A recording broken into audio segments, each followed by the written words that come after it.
My fiancé of 5 years just dropped the polygamy bomb right before our wedding, and I'm starting to think his spiritual friends have something to do with it.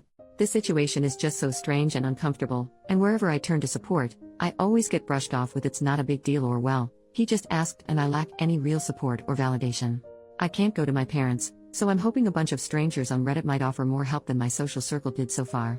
I, 28 female, and my fiancé John, 28 male, have been together for, as the title says, about 5 years. To understand the dilemma, I need to give you some background. We both came from very religious backgrounds, though it affected both of us very differently. John became a problem child, running away, causing problems, and eventually finding a crowd his parents would not approve of.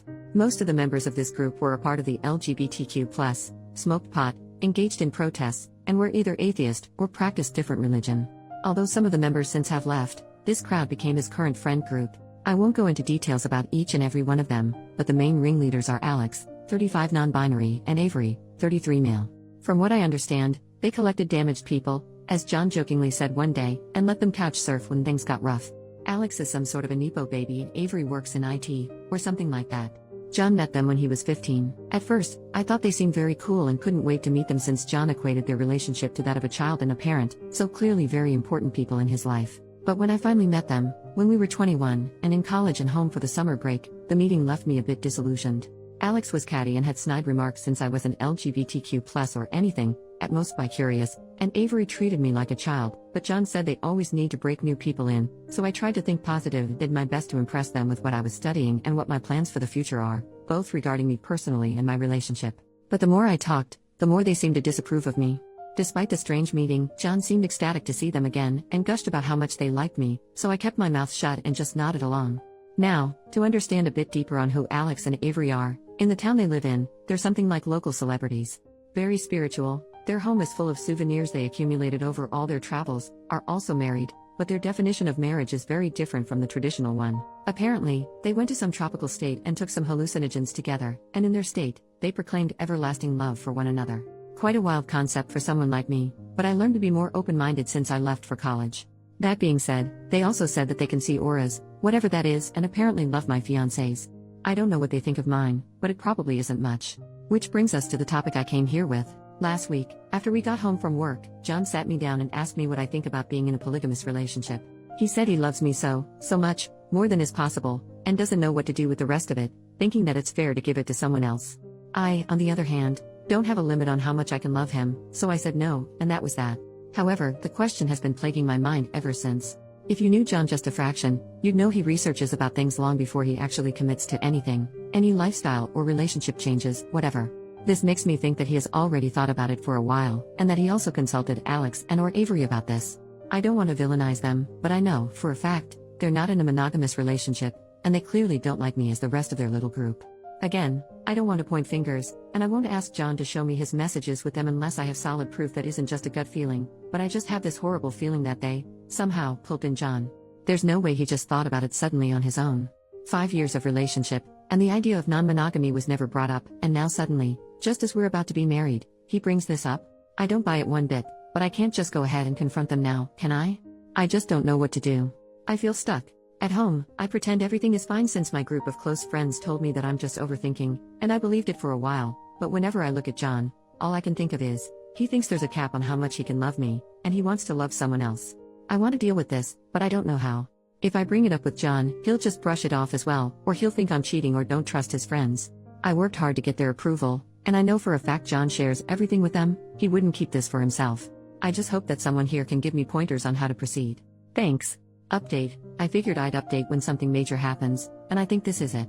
But before I get ahead of myself, let me fill in some blanks in my story. Me and John came from similar backgrounds, but my family was a bit less strict, allowing me to go to college since I had great grades. The plan for me was to move back after getting a degree, finding a job, a husband, and living the traditional life, which, obviously, didn't happen because I met John, who literally changed the trajectory of my life.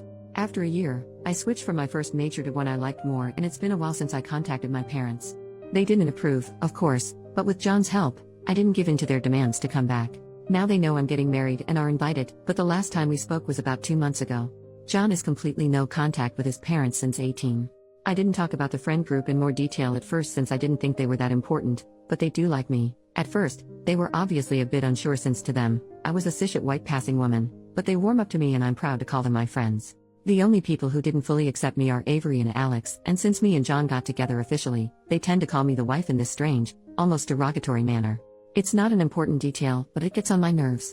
Lastly, John is aware that opening up the relationship would lead to me being intimate, physically or emotionally, with other people, but he said it's a great chance for me to explore my bi side, though I haven't expressed the desire to really be with a woman in a committed relationship of that magnitude. Now onto what happened. I shot a message to John 2 days ago that we need to talk. He works from home, I don't, so as soon as I got home, we sat down to have an in-depth conversation about his proposal. I think he knew what it's going to be about and I had the feeling he seemed almost guilty, but I ignored that and basically word vomited everything that's been on my mind. This is embarrassing because I wrote down most of what the comments advised and was prepared to have a mature discussion, but by the end of my easily 15-minute rant, I was in tears and he had to hold me, otherwise I'd crumble completely.